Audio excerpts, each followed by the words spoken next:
This video is about how I raised $4 million in 48 hours. Or should I put them on? Does that make it cooler if I put them on? How I raised $4 million in 48 hours. Much cooler that way. Is it cooler that way?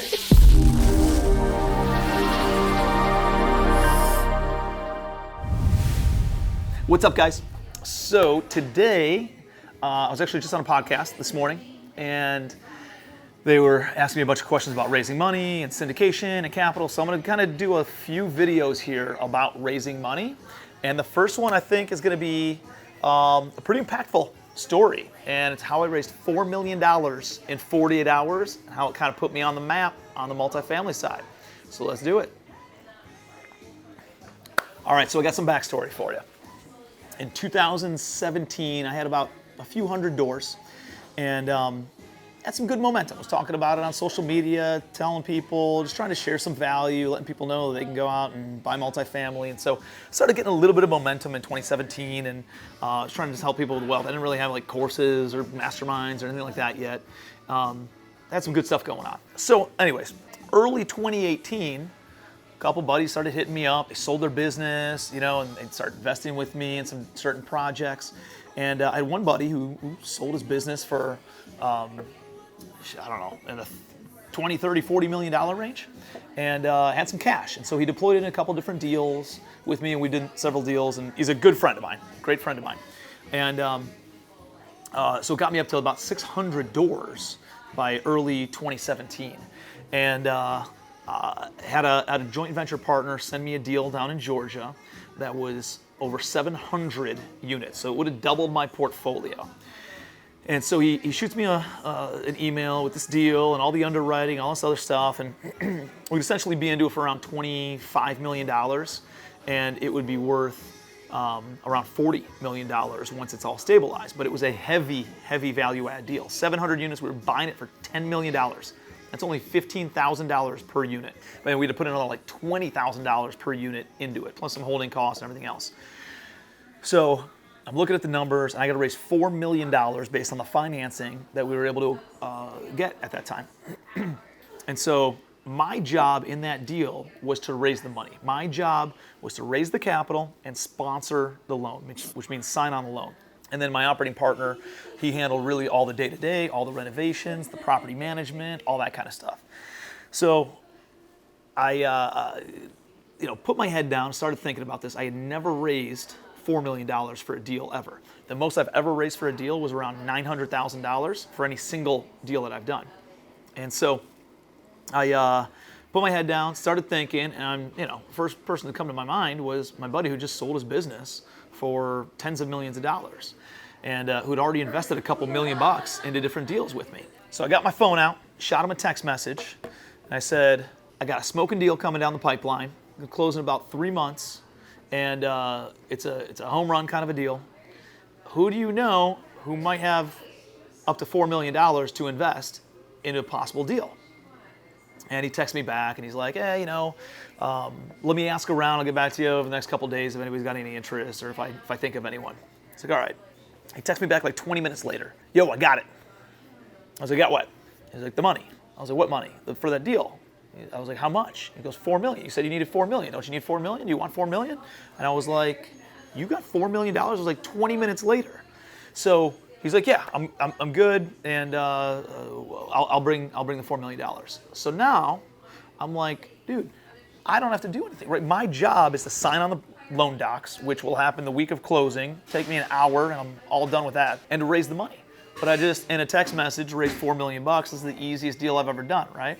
And so for the next 3 months, I'm just kind of hanging out and relaxing while everybody else is doing all the work. The mortgage broker is lining up the financing. The lender and legal is all going back and forth. The operating partner is getting all the scope of work put together, all the contractor quotes, lining up the material, getting everything squared away to start construction the day that we close. And everybody's putting in their effort. Everybody's doing their work. Meanwhile, I'm sitting back, relaxed, having a nice glass of cold water. I don't know where I'm going with this. Meanwhile, I'm chilling out, not doing much over the next 90 days because my part's already done. So here's what I did. 2 weeks prior to closing, we're closing the first week in June. I reach out to my buddy. I'm like, hey man, we're closing in 2 weeks. All the legal stuff. We got loan docs coming in. Operating account's going to be opened up. Here's where to wire the funds. Just want to get you a heads up in case you need to move money around or whatever. He's texted me back. He's like, cool. I don't have the money, but I'll be working on it. I'll get it for you. And I was like, what? You told me you had the money 2.5 months ago, and I got to close in 2 weeks. What do you mean you don't have the money? He goes, well, I'm launching a new business, going out to Africa. And I'm meeting with a bunch of like high net worth individuals and institutions and even some royal families who are going to invest in this new business. And then I'm going to deploy it into real estate. And the only thing going through my head is he got an email from a Nigerian prince and got completely scammed to send money or go over there. And they're going to send more money if he just sends money first. It's not really what happened, right? But that's what's going through my head. And I start, getting the sweats. Like, dude, I thought this was buttoned up. He's like, no, it's cool. I'm actually headed out there next week, which is the week before closing. And I'm speaking to everybody on Wednesday. I already got soft commitments and they're gonna give me hard commitments and actually give me the cash at that time. Yeah, it'll be a little bit tight, but don't worry, dude, it's good. So I'm worried, right? And so he goes out there the next week. They're like 7-8 hours ahead of Eastern time. So when I wake up on Wednesday when he's supposed to be speaking, Wednesday before the Monday closing, and I'm shooting him a message, no response, shooting him another message. It should be the end of the day. He should have some feedback on this thing. And I don't recall hearing anything other than crickets on Wednesday. On Thursday, I sent him text messages, WhatsApp messages, Facebook messages, emails, everything to get a hold of him. Like, where are we with everything? What's going on? We're closing in 2 business days, essentially 4 days away. Where are we on this whole process? Do we have the money? Is it coming? Is it not coming? Like, what? I need to know. And he's like, no, I'm working on it. So we had some communication back and forth. And then by Friday, I wake up and we shoot some messages back and forth. And he says, dude, I don't have the money. I was like, all right, well, how much do you have? And he goes, I wasn't able to raise any of it. He goes, I can contribute a little bit, but really I don't have any of the money. So I'm like, oh shit. So this is Friday prior to a Monday closing. And I remember sitting on my back porch thinking, like, my back patio, thinking, like, of course, it was always too easy, too good to be true. Nothing has ever come easy to me in business. I've always taken, punches in the gut over and over and over again, and I should know better, right? Woe is me. Here's all how hard my life is. Here's how difficult everything is for me. And I start feeling bad for myself. I start, just want to crawl up into a corner and cry. As I'm sitting outside, I'm seeing my kids run around. My daughter had just turned 3. My son was about to turn 1. So they're playing out there. My dog's running around, chasing the ball. My wife's coming in and out with some snacks and food. And as I'm sitting there, it's a beautiful, sunny June day. And it's like 75 degrees, no humidity up in the Midwest, right? It was like gorgeous, gorgeous, gorgeous. I'm like, you know what? If my biggest problem is I need to go raise $4 million in order to make $15 million on a deal between me, my partners, and the investors, that's a pretty good problem to have. They say if you have a problem and it could be solved by money, it's not a real problem. And it's very true, There are people who would give their leg to be in the position that I was in, to be able to go and change their family's financial future in one single deal. And so I went from this place of feeling very bad for myself and depressed and comparing myself to other situations or people who seemingly had it better than me or easier than me. And I became extremely grateful for what was in front of me, right? My family's healthy, my kids are happy, everybody's feeling good and having fun with this beautiful day. And I'm like, what the hell's wrong with me, right? Like, I have a lot of really amazing things going on. So it was very empowering to kind of change focus. I had a few options, right? I could roll it up, and I'm gonna walk away, but it was $300,000 of hard earnest money up that we couldn't get back. The other thing was everybody else did their work. Everybody else put forth their responsibility and executed, right? We got a mortgage broker who lined up a $20 million loan for us. The lender, who had done some deals with us before and gave us a really good LTV, and also didn't ask where the $4 million was coming from. Didn't need to be seasoned. right? It wasn't sitting in a bank account. They didn't even ask where it was coming from. They just assumed that we had it. My joint venture partner has been lining up contractors for 2 months. They got guys ready to rip roofs off of these buildings on Monday as soon as we close and start descending on these properties to put forth the value add effort. The broker who got us the deal, brought us the deal, went to bat for us with the seller saying, hey, these guys have closed multiple difficult deals before. They're good for it. And no, you shouldn't take that higher offer because I don't know if that other person can close. These guys will close. And we got a lower price point than somebody else had made an offer on just because we had a reputation for closing and executing. So there's a lot of things that are on the line. Everybody else had done their part except for me. And even extending it, right? Asking for an extension for 2 weeks, 3 weeks, that raises a lot of red flags when everybody else done their job, right? The insurance is all lined up, closing's all lined up, title did their work, everything's good to go. Attorneys did all their job. I'm the only one who hasn't performed. So my only option was to roll up the sleeves and get to work. So here's what I did. I made a list of everybody who's ever loaned me money, everybody who I knew in real estate, and familiar with real estate and real estate investing, and every entrepreneur buddy of mine and family member, friends, anybody that I knew who had access to money or had their own money, I put them all on a list. And for the next 2 days, this is Friday afternoon, for the next 2 days, I just started hammering out phone calls, messages, and emails. I realized pretty quickly that I wasn't going to be able to have personal conversations with everyone. It created a lot of efficiencies actually in my business. I still do this to today. I take the entire deal and I put an email together and I just bullet point a few of the key points of the deal. And if that's interesting to the investor, then I attach an investment summary that's about 2 pages long that gives high level on the deal and high level on the returns and what that looks like. And if they want more information than that, then I usually include like a Dropbox link to all the due diligence. Completely transparent. Here's the leases. Here's the profit and loss statements. Here's the purchase and sale agreement. Here's the financing term sheet. Here's like literally anything you want on the demographics, the building, the scope of work, everything. Management agreements, everything is in that folder. So as detail-oriented or not detail-oriented as that investor might be, they have access to everything. And they can go from email to investment summary to the Dropbox folder and have access to everything. And then once they go through that whole process and they hit me up, they can say, hey, I have a couple more questions. Great, we've already gotten most of them out of the way. So it created a very efficient system for me to reach out to people and say, hey, is this something that you'd be interested in investing in?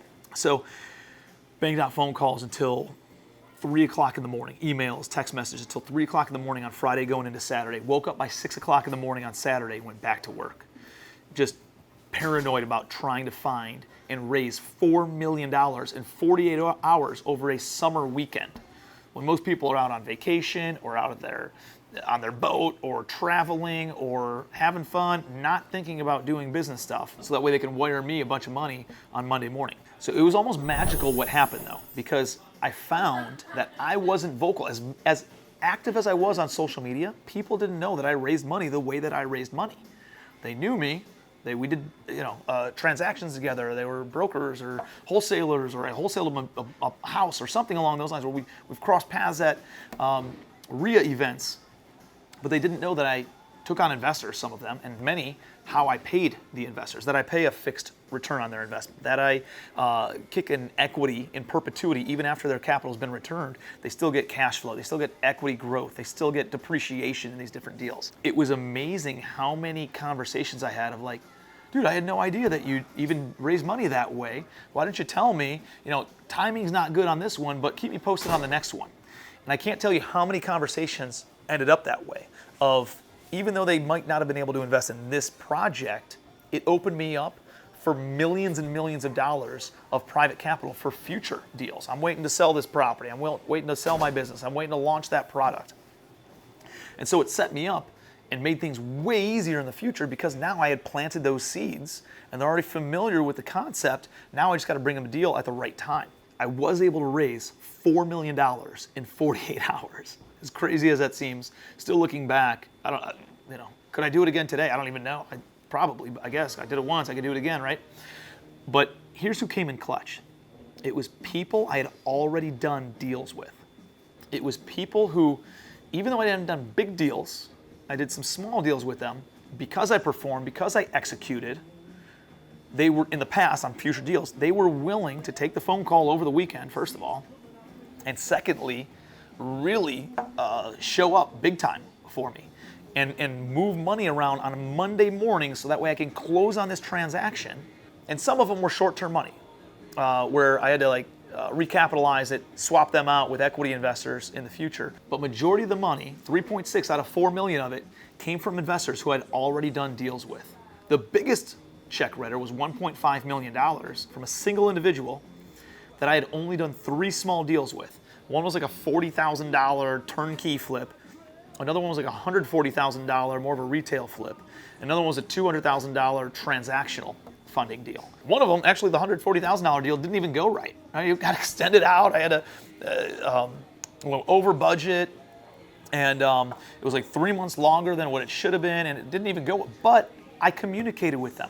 I didn't only bring them good news. I talked through the bad stuff and the difficulties and communicated. And because of how I dealt with that situation, he felt comfortable enough to do a transactional lending deal and then bring $1.5 million, 7.5 times more than any deal he's ever done with me before, to help me out in this situation. Now I paid him really well. He gave me short-term capital until I swapped him back out and looped back in some equity investors. And so he brought money for about 3 or 4 months, and I paid him very, very well over those 3 or 4 months. But the point is, I had already done a deal with him. I had some small wins, and those little wins, those little victories, can lead to relationships where people have so much confidence and trust in you, where they're willing to show up big time in a time of need. So that was a big differentiator. So here's the key. The key is people look at 3 things when they're lending you money. One is the asset. Real estate's a pretty easy asset to borrow money on. People are familiar with it. They watch HGTV. They own their home potentially. They live in a building. They live in real estate. It's a lot easier to raise money on real estate than it is on a tech startup or on a crypto investment or a token or something that you're launching. It's a proven business model. And so people feel very good and they're already confident and comfortable in the asset, at least if you're raising money on real estate. Number 2, so we've overcome that hurdle, right? Number 2 is the return. And this is kind of a twofold piece. People are asking themselves, is the reward worth the risk? Typically, an interest rate or dividend return is a function of risk in a deal. So if it's riskier of a deal, you should expect a higher return on your investment. If it's a more stable, safer deal, you can expect a lower return on your investment. So that's the first part. Is the deal that you're proposing and the business plan that you're proposing for that deal, how risky is it? And what is the return? And do they kind of balance each other out?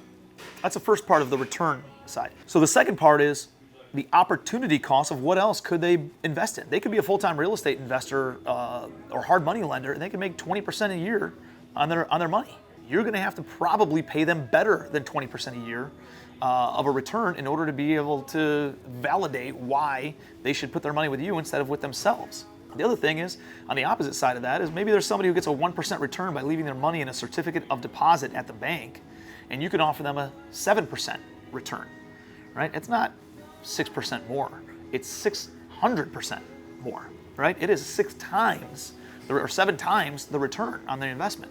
So formulating that and understanding and framing it that way, so that way they understand what the return is that you can give them, you're looking at opportunity costs. So depending on how sophisticated their investments are and what they have their money into, they might be looking for a way bigger of a return than maybe the risk function can deliver. So you gotta pay attention to that and know who you're talking to. The third thing, the most important thing, hands down the most paramount and weighs the heaviest on what your private money lender is asking themselves about this deal, is the character of the borrower. Are you the type of person who would go and work 3rd shift at Taco Bell to make sure that they get their money back if shit hits the fan? Are you the type of person who has shown over and over and over again that you will perform? Are you the type of person that hides negative and bad and difficult situations from your investors, or that brings it to the forefront and has the difficult conversations of saying, hey, the deal didn't go as we thought. The good thing is your money's safe, but we got to extend out the timeline by another 2 months, 3 months, 4 months. or 2 years, 3 years, 4 years, right? Depends on the deal. Are you the type of person who's conveying that character that you do what you say you're gonna do? We live in a pretty sad society where like you can totally differentiate yourself if you just show up and do what you said you were gonna do. You would be in the top 10% of performers, no doubt in my mind, and top 10% of the most successful people in the world if you just show up and do what you say you're gonna do. How sad is that that's the differentiating factor in today's society? But it's true, and it's even more so true when you're borrowing private money. So make sure you're conveying that you have the character to perform, to execute, you have the resourcefulness to figure things out, to problem solve. I heard a story once about Donald Trump, the banker. Somebody I know was sitting down with the banker of Donald Trump allegedly back in the day, and Donald Trump was highly leveraged. I don't know if this is still true today. This is like 15 years ago. But he was highly leveraged at the time. He was worth, $10 billion, and he had $100 million liquid. You got $10 billion worth of property, though, and you only have $100 million liquid. That's like having $10 million and barely having $100,000 in your checking account. This guy that I knew asked the banker, like, why do you keep on banking him if he doesn't have the liquidity that typically your bank requires? You know what they said? Because he gets stuff done. He performs, he executes.